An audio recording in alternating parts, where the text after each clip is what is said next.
अंदर तो कुछ चलता ही नहीं है। इनकी मेजॉरिटी आ गई, ये कुछ भी कर लेते हैं, किसी के खिलाफ भी ये करते हैं, वो करते हैं, रेड मारते हैं, लोगों को तंग करते हैं। डेमोक्रेसी तो बची ही नहीं देश के अंदर।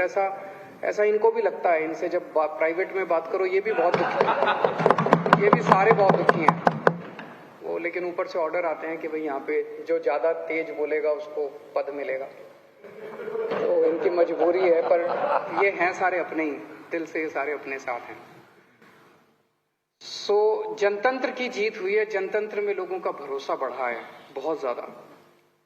ये एक तरह से हवन था, उस हवन में हम सब लोगों ने भी अपनी तरफ से एक चम्मच घी का डाला। जब हमारे को फाइल आई हमारे पास कि किसान आ रहे हैं, पंजाब से चल पड़े हैं, बॉर्डर पे पहुंचने वाले हैं, उन किसानों के लिए स्टेडियम्स को जेल बनाया जाएगा, तो मेरे को अपने अन्ना आंदोलन के दिन याद आ गया। उस टाइम हमें भी जेलों में रखा गया था, इन्हीं स्टेडियम्स के अंदर हम भी रहे हैं, हमने भी रातें काटी हैं इन्हीं स्टेडियम्स के अंदर। तो मैं समझ गया कि ये स्टेडियम के अंदर इनको पटक देंगे सबको, किसानों को, और आंदोलन खत्म। फिर तुम स्टेडियम में बैठे रहो, जितने भी दिन बैठना है तुम करते रहो।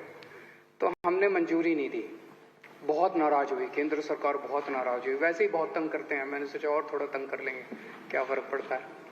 तो बहुत नाराज हुए।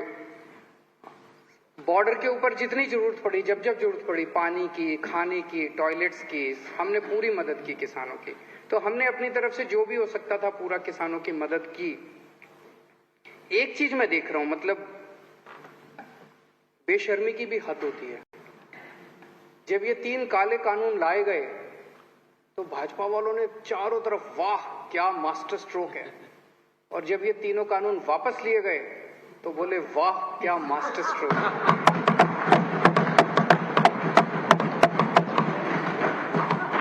मतलब मैं यही कह सकता हूं, मुझे बहुत दया आती है आप लोगों के ऊपर। क्या गत बना दी आप लोगों की आपके नेताओं ने। ऐसा भगवान किसी के साथ ना करे।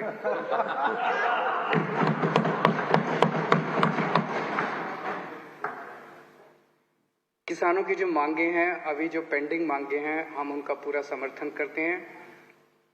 टेनी साहब को तुरंत केंद्रीय मंत्रिमंडल से बर्खास्त किया जाना चाहिए। मुझे नहीं पता कि केंद्र सरकार की क्या मजबूरी है, कुछ तो मजबूरी होगी जो उस एक आदमी का बोझ लेके केंद्र सरकार अपने कंधे पे ढो रही है।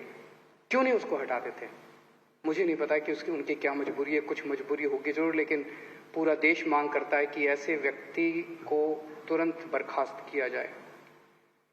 एमएसपी की जो उनकी डिमांड है वो बिल्कुल जायज है, इसके ऊपर हमने भी बहुत अध्ययन किया है। ये राजनीतिक तौर पे नहीं, मुझे लगता है अगर एमएसपी लागू हो जाता है तो देश की एग्रीकल्चर सेक्टर को बहुत बड़ा फायदा होगा, पूरा का पूरा बदल सकता है।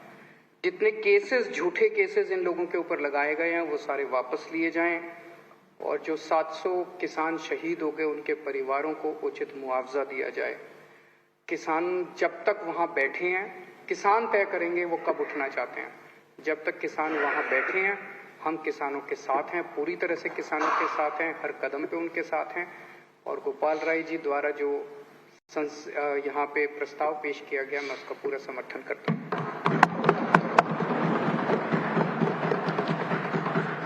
अब माननीय विकास मंत्री श्री गोपाल राय जी चर्चा का उत्तर देंगे और संकल्प को पारित करने का अनुरोध करेंगे। माननीय अध्यक्ष महोदय, सदन ने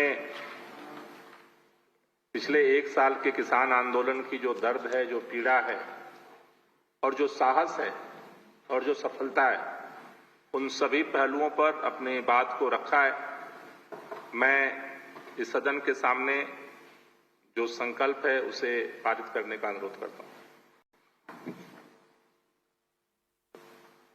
अब श्री गोपाल राय जी माननीय विकास मंत्री द्वारा नियम 90 के तहत प्रस्तुत संकल्प सदन के सामने है।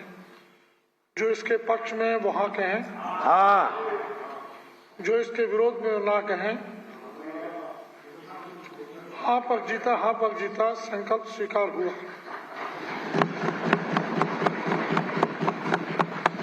सुश्री राखी बिड़ला, सुश्री भावना गौड़, यह सदन दिनांक 26 नवंबर 2021 को सदन में प्रस्तुत प्रश्न एवं संदर्भ समिति की प्रथम Delhi Assembly talking about farm laws and the repealing of the farm laws that we just saw recently. Also speaking about farmer struggle, Delhi Assembly, a single-day special session was held in the Delhi Assembly today, and just a few minutes ago we saw Delhi CM Arvind Kejriwal talk about the farm laws and the farmer struggle.